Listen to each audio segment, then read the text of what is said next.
கர்த்தருடைய பரிசுத்த நாமத்திற்கு மகிமை உண்டாவதாக.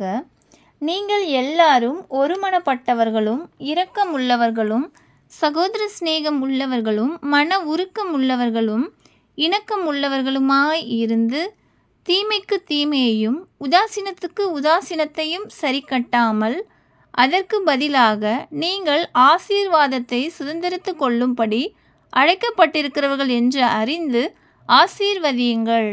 ஜீவனை விரும்பி நல்ல நாட்களை காண வேண்டும் என்றிருக்கிறவன் பொல்லாப்புக்கு தன் நாவையும் கபடத்துக்கு தன் உதடுகளையும் விலக்கி காத்து பொல்லாப்பை விட்டு நீங்கி நன்மை செய்து சமாதானத்தை தேடி அதை பின்தொடர கடவன். கர்த்தருடைய கண்கள் நீதிமான்கள் மேல் நோக்கமாயிருக்கிறது, அவருடைய செவிகள் அவர்கள் வேண்டுதலுக்கு கவனமாயிருக்கிறது. தீமை செய்கிறவர்களுக்கோ கர்த்தருடைய முகம் விரோதமாயிருக்கிறது. ஆமென்.